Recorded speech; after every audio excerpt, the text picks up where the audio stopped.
kapag kailangan nila ng tulong mo. Ayan, kapag kailangan lang, pero kapag nakuha na nila yung kailangan nila sa'yo, biglang nawawala na parang bula. Kumbaga sa Dota, kapit sa matatag para manalo. 'Di ba? Yung mga ganyan. Pero ka rin bang kaibigan na para namang kabute, yung bang lilitaw lang tuwing may special na occasion? O, 'di ba? Iba't ibang klase ng kaibigan ka-vibes ha. 'Di ba? O kaya sa outing, o may labas, 'di ba? Tapos sasama lang kung libre, yung mga ganon. Parang ninja sa bilis kumilos. Meron naman na mga traidor na akala mo lang na kaibigan mo sila, na yung pala para sa kanila kompetisyon ka. Kaya nagkukunwari sila na friends mo. Sabi nga nila lalo na sa Facebook, 'di ba? Not all na mga friends mo sa Facebook ay kaibigan mo talaga. Some of them are CCTV lang. Nandiyan rin yung mga bodyguard friends na tinatawag. Ito naman yung mga kaibigan na laging nakabuntot sa'yo. Yung lalo na kung sikat ka or heartthrob ka sa school, 'di ba? Nakikisama sila sa'yo dahil feeling nila magiging cool rin sila. Kagaya mo, yung magiging yung teka lang yung parang puro kanigan, sasabi ko. But syempre, apart from those friends, meron din naman mga kaibigan na itinuturing kang parang kapatid, 'di ba? Yung kahit na anong oras natawagan mo, naiyakan mo, ay nako, gigising yan para sa'yo. Mga kaibigang nakakatanda sa'yo at nagbibigay ng mga matitinong payo. 'Di ba? Yung makukulit at masayang kasama kahit na sa kalokohan dahil parang kuya or ate mo na lang sila. Isa pa sa mga type of kaibigan ay yung golden friends na tinatawag. Sila yung mga kababata mo na kahit lumipas na ang napakahabang panahon, kahit na nagkalayo na kayo ng daigdig, iba na ang mundo na inyong ginagalawan. But still, 'di ba, nananatili pa rin kayong magkaibigan. Kaya kilalang kilala nyo na yung isa't isa, yung mga mapagkakatiwalaan mo talaga, 'di ba? Merong mga ganyan since elementary pa lang magkaibigan na kayo. At even your family are also friends, 'di ba? At syempre, yung pinakahuli, ito yung mga tunay na kaibigan na pinaka-rare sa lahat. Ang kaibigan na kahit nakatalikod ka, kahit hindi kayo madalas na magkita, kaibigan mo pa rin. Kaibigan na nag-aangat sa'yo kapag bumabagsak ka. Nagpapasaya sa'yo tuwing malungkot ka. 'Di ba? Kaibigang hindi mo na kailangang humingi ng tulong dahil siguradong darating siya dahil ramdam niya sa bawat pangyayari sa buhay mo, nandyan siya, malungkot man or masaya. Kapag may kaibigan kang ganyan, ka-vibes, wag mo nang pakawalan, ibulsa mo na yan. Oo. Ganuan, 'di ba? Pwede naman, pero pwede naman na magkatuluyan ng mag-BFF, 'di ba? Na lalaki at babae. Sabi nila risky daw kapag nakatuluyan mo yung best friend mo. Dahil sa oras na hindi mag-work ang relationship, even friendship ay sira. Pero meron namang iba na nagwo-work talaga because all relationships started with friendship. O, 'di ba? Ikaw ba ka-vibe? Saan ka ba dyan? Saan ka ba dyan doon sa mga nabanggit ko na klase ng kaibigan? Sige nga, i-share mo nga yan sa kang klase at ano bang klase kang kaibigan, 'di ba? Ako, I'm so lucky to have my friends around me. Hindi man sila ganun karami, but matatawag mong totoong kaibigan. Totoong kaibigan na masasandalan mo kahit kailan. Kaya ikaw ka-vibes, ano ba ang estado sa buhay? Ang sukatan? Or ang estado ba sa buhay ang sukatan sa pagkakaibigan? Samahan niyo na po ako dito sa Love Me, Kathy G. Of course, kasama niyo na naman po ako, Kathy G, hanggang alas 12 hanggang alas 3 ng hapon. Dito lang po yan sa 92.3 from Radio Manila, your favorite music radio, ka-vibe.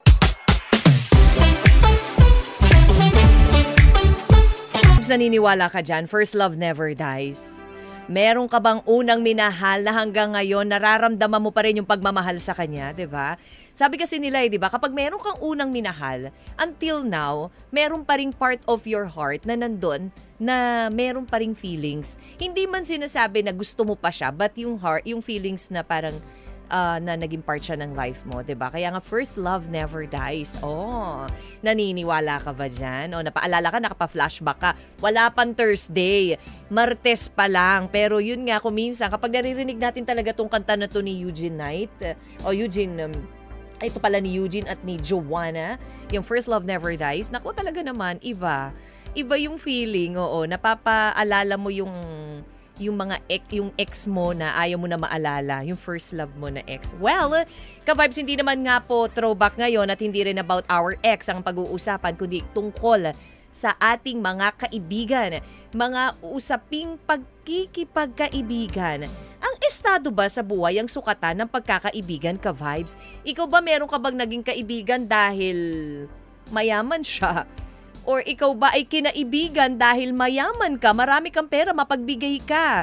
Or lagi kang nanlilibre, lagi kang nandyan na masasandalan? Or ikaw ay isang kaibigan ka, hindi mayaman, basta totoo ka, marami kang kaibigan. Alam niyo ba ka-vibes na, sinasabi nila, yung mga friends dahil may pakinabang, nakikipagkaibigan lang sa'yo dahil may pakinabang. Yung mindset ng palitan, yung social exchange theory na tinatawag, maraming tao yung nag-a-assess ng relasyon na parang cost-benefit. Yung bang kapag nandyan ka, may kailangan sila sa'yo, 'di ba? Kaya kinakaibigan ka.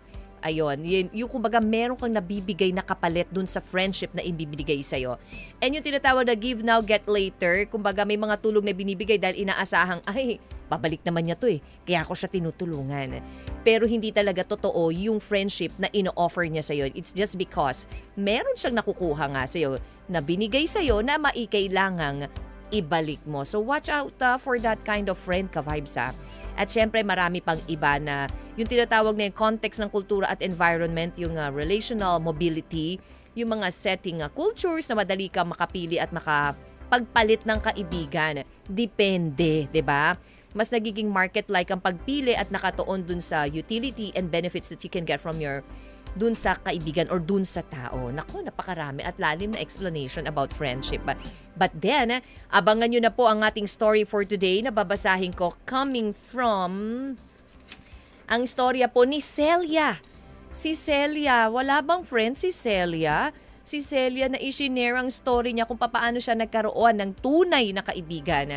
Marami ang makaka-relate sa ating letter sender for today dahil of course, everyone naman ay naghahanap ng tunay na kaibigan. Lahat naman tayo, hangad natin na magkaroon tayo ng kahit isa, basta totoo at tunay na kaibigan. Yan po ang inyong abangan. Of course, nababasahin ko na po in just a short while. Saying hello muna sa mga nanonood po sa atin sa Facebook Live. Hello po. At sa mga nakikinig po sa kanilang mga radio. Hello, thank you so much for tuning in. Hello din sa mga kabibes po natin dyan sa 102.3 Baguio, 97.5 Jensan and 102.3 Bacolod. Hello po sa inyong lahat. Get ready na po at pakinggan maigi ang ating story for today. Dito lang sa Love Me Kathy G sa 92.3 FM Radio Manila, your favorite music radio, Ka-Vibes. Kayang sukatan sa pagkakaibigan? Paano mo ba naging kaibigan niyang kaibigan mo ngayon? Dahil ba sa estado mo sa buhay? Ikaw ba'y mayaman? O ikaw ay tama lang, Kathy G, nakakakain ng 3 beses sa isang araw? Pero, ganun pa man, marami kong kaibigan. Marami kong kaibigan na matatawag na totoo at mapagkakatiwalaan. Abangan niyo na po ang ating story for today coming from Celia. Ang story ni Celia tungkol sa pakikipagkaibigan, ang kaibigan na nandyan mula noon hanggang ngayon, ang kaibigan na matatawag dahil sa suporta or kaibigan na matatawag dahil naging takbuhan at sandalan niya. Kung meron kang ganyang kaibigan ka-vibes, nako, i-treasure mo na yan. Well, abangan nyo na po ang kabuuan ng story ni Celia. Alam mo, sabi nga nila ang pakikipagkaibigan, nag-start yan in just one hello, 'di ba? Kung minsan nakikilala natin yung kaibigan through acquaintance, through common friends, minsan sa eskwelahan, sa trabaho, nagiging BFF natin sila. Pero sino nga ba talaga? At ano nga ba talaga ang basehan ng pagkakaroon ng isang kaibigan? Estado nga ba sa buhay ka-vibes? And a simple one hello? Abangan niyo po ang story ni Celia.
Celia.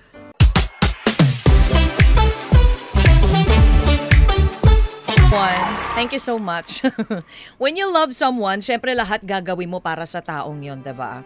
Katulad na lamang po ni Danny. Ayan, sabi niya, Kathy, siya nanggaling si Rico. Oo, sorry po, medyo inaantok lang.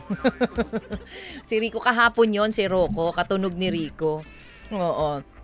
Ayan, when you love someone, katulad nga po ni Danny na naging kaibigan at tunay na kaibigan nitong si Celia bago tuluyan na sila po ay naging mag-asawa, 'di ba? Again, ang story nga po natin na binasa ngayon na si Celia po ay lumaking mahirap, isang batang mahirap na nag-aaral na alam mo yung walang naging kaibigan dahil sa kahirapan nila sa buhay. Wala man lang pumapansin sa kanya. At alam mo yun, natuto siyang tumayo sa sarili niyang paa bilang mag-isa lang hanggang sa nakilala niya nga itong si Danny. Si Danny na naging sandalan at kaibigan niya at hindi nagtagal ay naging kasama niya sa buhay. Nagkaroon ng 2 anak. Alam mo yun, ang sakit lang minsan nga iisipin natin lagi na totoong may mga tao na hindi ka gugustuhin dahil wala sila makukuha sa'yo. Alam mo yon, yung hindi ka nila isasama sa group nila dahil wala silang mapapala sa'yo. Nakakasad yung mga ganong sitwasyon. Pero meron din naman ng mga taong kahit walang-wala ka, basta't masaya kang kasama, kakaibiganin kita. Alam niyo yon, sabi nga nila, papaano ba nabubuo ang friendship ka-vibes? Paano ba tayo nagkakaroon ng kaibigan? May need to belong tayong lahat na tinatawag Likas na syempre of course sa atin, yung gustong kabilang tayo sa grupo, kaya mabilis tayong bumubuo ng connection, 'di ba? Simple as alam mo, ikaw yung gagawa ng way para maging part ka dun sa group. Ayan, kapag may mga regular or positibong interaction, ito yung tinatawag na belongingness hypothesis, yan na tinatawag. At yung proximity naman na sinasabi, mas lamang maging magkaibigan na madalas magkita. Like for example, magkaklase, magkatrabaho, magkapitbahay. Sila yung laging nagkikita, kaya sila po yung nagiging mas magkaibigan. And yung reciprocal liking naman, kapag nararamdaman mo or ko na gusto mo ko, magalang, nakikinig, ayan, ikaw lang, di ba, dumadalas yung chance na magustuhan ka din. Di ba, kapag yung nagkakaroon kayo, nagkakatugma yung gusto nyo sa isa't isa. Kapag feel mo, parang gusto ko tong taon to yung mga ganong bagay. So yun po, dun yung cause or reason kung bakit nagkakaroon po ng friendship. Sabi ni Shell Troyo, hindi naman po mahalaga mayaman o mahirap. Nakikita ang tunay na kaibigan sa panahon na kailangan mo ng masasandalan. Thank you, Shell Troyo. This one is coming from Conrad Cruz, Kathy G. It's not what we have in life, but who we have in our life that matters. Anonymous, ayan. A friend is one that knows you as you are and understands where you have been, accepts what you have become, and still gently allows you to grow. Yan po ang tunay na kaibigan. Thank you, Conrad Cruz. Si Evangeline Sabanal, di po basihan ang estado ng buhay para makahanap ka ng tunay na kaibigan. Title po niyan, Estado ng Buhay. Thank you, Evangeline Sabanal. Misali Rema, para po sa akin, hindi sukatan ng estado ng buhay kung hindi pakikisama. Hindi rin sukatan ng madaming kaibigan. Sapat na ang small group para maturing na kaibigan. Yun lamang po. Thank you so much to you, Sari Lerma, and Miss Altesa Sino Cruz. Hello to you. And also, to Jordan Ray from Napa, California. Kamusta naman, Jordan Ray? Oo, na-miss ka rin namin ang iyong mga payo. Also, Kier Mondoyo, Kathy G, shout out po sa son-in-law ko. Flight na niya ngayon, papuntang Thailand. Happy trip to Christian. Happy trip, Christian. Ayan, ang sarap bumalik sa Thailand. Oh, ang saya-saya, ang mura ng mga bilihin. William Hortel, Kathy G, kami din naman po yun ang dapat batayan sa pagkakaibigan. Basta tapat at totoo at nag-harmonize kami ng mga hilig namin. Shout out po sa Con Brothers, kung sina Adrian, Joshua at kayo. See you guys in December. Thank you so much, William Hortel. And this one naman, and last coming from Jollibee Silaran. Kathy G, na lang ulit na pa-comment ha. Data lang kasi gamit ko. It's okay. I feel you, sender. Hindi lang yan sa pagkakaibigan, pati sa kamag-anak. Once na hindi ka na nila ka-level sa buhay, you are not belong. Kasi pag mayaman lang ang ganon, may okasyon, ikakahiya ka na lang nila pagdating dyan sa sined mong problem. Dami ko rin na-encounter na ganyan dati ha. Lagi ko na lang iniisip, isang araw lang yan, ibabawas nyo rin yan sa pagkaing sosyal. Shoutout kami dito ng ate ko dito sa bahay. pa-chill-chill lang while listening to your program. Regards, FMR Angels, Momshi, Tessie, Sally, Ateng Marilu, at iba ko pang friends. Ayan, and kumares. Thank you, Jollibee Silaran. Oras po natin, sa minuto na lang, at 2:00 na ng hapon, ka-vibes. Tuloy lang po ang pagpapadala nyo ng mga reaksyon at payo for Celia. 0916-563-1777. Walang bibitiw. Magbabalik po ang Love Me Cathy G dito lang sa 92.3 FM Radio Manila, your favorite music radio, ka-vibes.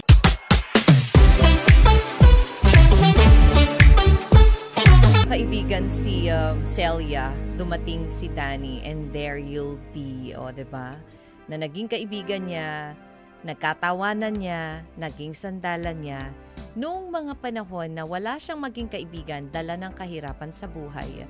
Itong si Celia po ay napakahirap ng pinagdaanan noong kanyang kabataan dahil simpleng lapis lang ay hindi pa nila mabili. Dahil doon, siya po ay wala masyado or actually walang naging kaibigan. Nagtitiis every time na may mga kwentuhan ng classmates, sa mga party, sa mga field trip, pero tiniis niya yon dahil naniniwala siya na darating din ng time na meron isang tao na magiging kaibigan at magiging tapat sa kanya. Hindi naman siya nagkamali dahil dumating sa buhay niya nga itong si Danny na salat din sa buhay, hirap din sa buhay, sila nagkasundo at eto ngayon sila masayang magkasama bilang mag-asawa na. Nagsimula sa pagkakaibigan hanggang sa naging mag-asawa. Sabi nga nila, ka-vibes, merong mga red flag na benefits lang ang habol sa'yo. Paano mo ba malalaman na laging na may habol lang sa'yo yung isang kaibigan? Meron lang siyang gusto sa'yo kaya nakikipagkaibigan. Yung lagi may kapalit, yung favor na ginagawa niya for you. Mabilis sumingil. O diba, tinulungan kita sa ganito, ganyan. Yung mga ganun ba na ibabalik sa'yo, na susumbat sa'yo. Nako red flag yung mga ganyan. And papaano nga ba i-handle those kinds of friends na medyo red flag na? I-label ang tama. Huwag tawaging inner circle kung exchange body lang. Oo, hindi mo siya dapat i-belong dun sa circle mo. At bandayan mo yung equity na tinatawag kung laging lugi, bawasan ng investment. I mean, kung halimbawa lagi na lang ikaw yung nagbibigay, tapos siya yung tingin mo eto lang, nako, medyo red flag din po yan ha. So dapat ayusin mo at intindihin at nako ha, yung mga ganyang klase dapat alam mo na ang dapat gawin. Humanap din syempre ng communal spaces na tinatawag kung saan natural yung tulong na walang mabilis na singilan. So yun po yung mga dapat natin gawin kapag meron tayong mga na-encounter na mga red flag na mga kaibigan. Angela Redaha, sabi niya, merienda Tuesday ng hapon, ka-vibes, Cathy G. 114 days Pasko na maaraw dito sa Malolos, Bulacan. Hello po sa inyo dyan sa Malolos, Bulacan. Thank you so much sa inyong pakikinig. Richie Rotiles, also hello to you. Thank you so much for tuning in. And also to Erwin Velasco at sa kanilang pabrika. Hello Erwin, sa mga kasamahan mo dyan sa warehouse. Thank you so much sa inyong pakikinig. Ka-vibes, we still have time. Siyempre, mga gusto pong humabol at humula ng title of the story for today, isend mo na yan sa 0916-563-1777. Yan po ang aming text line at kapag tama ang inyong sagot at kayo ang nauna, may chance kayo manalo ng 500 pesos. Just make sure ha, registered po sa GCash ang inyo pong cellphone number para mabilis po naming mapadala sa inyo. Alright? So, ka-vibes, syempre, walang bibitiw. Tuloy lang po ang inyong pakikinig dito sa Love Me Cathy G. Dito lang yan sa 92.3 FM Radio Manila. Your favorite music radio. Ka-vibes.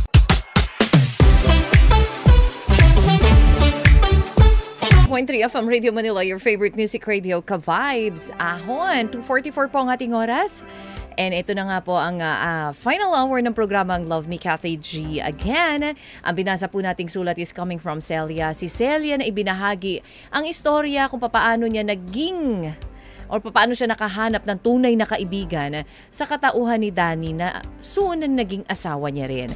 Ayan, hindi mo talaga masasabi, no? May mga tao talaga na nandyan lang para sa'yo dahil may kailangan sila, or may mga tao talaga nandyan lang dahil may nakikita sila sa'yo na pwedeng nilang makuha from you, or dahil lang sa yung comfort para sa kanila. Pero yung totoong kaibigan na darating sa buhay mo na hindi mo inaasahan, ako, treasure that one. Kasi yung kaibigan na kahit nakatalikod ka, yung kaibigan na kahit hindi mo kasama ay pinagtatanggol ka, nako, napaka-rare ng ganyang klase ng kaibigan. Dahil 'di ba sabi nga nila, dali lang humanap ng kaibigan, Kathy G, 'di ba? Anyone or anybody pwede mo maging kaibigan. Pero yung totoo sa'yo, yung totoo na ipagtatanggol ka, yung hindi ka aapakan or yung hindi ka hihilahin pababa, napakahirap maghanap ng ganyan. Oo, kasi 'di ba, may mga kaibigan tayo na nakikita, nakikilala, na anong nangyayari kung minsan nagiging kaibigan mo lang dahil what? Dahil masaya kang kasama, masaya sila nakasama ka, or nagiging kaibigan mo lang sila dahil may nakukuha sila sa'yo. Pero kapag naangatan mo na sila, nako, sorry na lang, hindi ka na nila kaibigan. And buti na lang at may dumating sa buhay nga nitong si Celia. But anyways, thank you ha. Sabi ni Andrew Jan Habagat, yung kaibigan na nagdadamayan, kailangan ka lang nila pag may pera ka at dyan lang sila nagpaparamdam sa'yo at kakilala ka lang pag meron ka. Oo, maraming ganyan, 'di ba? Shoutout po dito, Kathy G, sa Brisbane, Australia. Hello, Andrew Jan Habagat, kamusta ka na dyan? Sa Brisbane, Australia, yung ex ko dati, add friend siya. Inaccept ko, pero ang tingin ko, stock lang ang pakay niya sa akin. Naku, baka nga, ini-stock ka lang, meron mga ganun, 'di ba? Pinifriend ka lang. Sabi ko nga kanina, marami ang kaibigan natin sa Facebook, marami nag-a-add sa'yo as friend. Napakadami, yung iba nga, libo-libo pa yung mga kaibigan sa Facebook, pero lahat ba yung kilala ka? Lahat ba yung kaibigan mo close sa'yo, 'di ba? Sabi nga nila, yung i-add mo lang yung talagang kilala ka, yung kilala mo lang din, hindi yung add ka lang ng add ng kaibigan, although magkakaiba naman po ang tao. But anyways, thank you Andrew Jan Habagat. Iba kasi just for the sake, ang dami niyang friends, pero tanungin mo, sino ba tong friend mo na to? Hindi niya kilala, or friend lang niya through acquaintance, pero not exactly kilalang kilala yung tao, 'di ba? Sherry Ann Acebog, Unarce, thank you so much for tuning in. At sa lahat po na nagbigay ng kanilang reaksyon at payo for Celia, thank you so much. Alam nyo, ang isang tunay na kaibigan ay hindi tumitingin sa estado na meron ka, bagkus sa pagiging totoong tao mo. Alam mo, Celia, ang pagkakaroon ng totoong kaibigan sa katauhan ni Danny ay sapat na para tumbasan ng maraming kaibigan na hindi ka naman kayang panindigan sa gitna ng kagipitan. Kapag ang taong yan or ang isang tao na dumating sa buhay mo ay nandyan para patawanin ka despite ng pagsubok or sarili niyang pagsubok na kinakaharap, you're blessed. And not all ay makakahanap ng ganyang klase ng kaibigan. Kaya i-treasure mo yan. Thank you so much for sharing your story with us, Celia. At sa mga gusto po mag-share ng story, mag-email lang po kayo sa lmtkathyg@gmail.com or PM po sa 92.3 FM Radio Manila. Again and again, thank you for keeping me company. Until tomorrow, magkarinigan po ulit tayo dito sa Love Me, Kathy G, alas 12 hanggang alas 3 ng hapon. At eto na po, papasahin naman. Wow, a beautiful lady in front of me. Grabe naman. Parang lagi ako nabibighani sa ganda ni Miss Chloe Weber. Wow, thank you naman po, Miss Kathy. Oo, dalagang Pilipina. Ay, wow! O, diba? O, kamusta? Ikaw ba? Ano bang isasagot mo kapag minessage ka na ng, kamusta ka? Nako, depende sa kung sino nagsabi ng kamusta ka. Pero I will say, I am happy all the time. Wow! Dapat. Very positive, yeah. Correct. Oo, kasi diba, yung iba ngayon, nowadays, katulad nga sabi ko kanina kay DJ Alex, kapag ikaw, sinagot ka ng kamusta ka, sasabihin na nung iba ngayon, wala akong pera. Ay! Kasi that's the usual thing now Kapag diba, minsan, alam mo yun, ang tagal-tagal, hindi ka kinakamusta. Ang random. Bigla na lang merong friend na magsasabing, kamusta ka? Naku, iba na pakay nun ngayon Baka nag-aalok ng insurance. Or, open-minded ka ba? Nako, o kaya naman, baka naman dyan, meron ka naman dyang 5K, pahiram muna ako, diba? Yung mga ganun. But okay at least maganda yung sagot mo Oo, kasi syempre, diba, hindi mo iisipin talaga Yes, siguro sa akin, very, gusto ko lang talaga mag-share ng happiness. Oo, that's good. Ayaw lang natin magpaka-judgmental dun sa mga nagme-message sa atin. Dahil hindi naman lahat. Baka mami ayaw mo na sumagot pag nagsabi sa'yo, kamusta ka? Yung pala talagang concerned lang. Gusto lang mag-hangout. Diba? Totoo. Ng kaibigan. Nangangamusta lang. Why not? Correct. Naku po, ang daming aabangan ngayon, ha? Yes, marami tayong guests today, mga ka-vibes. Kaya mag-abang po kayo dahil susunod na ang Banana Crew. Sino ba makakasama niya for Banana Crew? Actually, madami po sila. Ay, talaga ba? Talagang Yes. many to mention ba? Oo. The cast of Beyond the Call of Duty. Wow. And of course, si Carlos San Juan and Ben Mara. Aba, siksik-liklik Yes. pala ang Banana Crew. Kaya naman ka-vibes. Huwag kayong bibitiw, ha? Dahil pasasayahin kayo ng Jaiklong. Dito lang yan, of course, sa 92.3 FM Radio Manila. your favorite music radio. Ka-vibes. Love me. Cafe G. Ako, when I get anxious or when I'm overthinking something, I resort to exercising kasi doon ko nilalabas yung Para yung mga endorphins, di ba naman? But there was really a time na I wanted to quit na, or parang siguro hinahanapan ko ng purpose, ba't ba nandito pa ako? Or if meron pa ba akong magagawa ba? At may i-offer. Yes. And then, after mga 5 years, marami akong pinagdaanan na hindi naman lahat ng mga manonood natin nakikita because namamask yun. Meron akong personal na pinagdadaanan pero continuous pa rin yung trabaho na ginagawa ko. Then one day, sabi ng tita ko, Rina mo ba, Shaina, pwede ka naman mag-serve through your job. So parang it took me a few years then to make sense of it. Na parang, bakit? Pero paano? You know, pagka nagsaserve ka sa kapwa mo, it calls you to be selfless. Pero my job calls me to be self-centered. Kung ano ba itsura ko, maganda ba, maayos ba yung ginagawa ko, puro sarili. But bigay siguro sa akin itong mga talents na to, hindi para sa akin lang, kundi para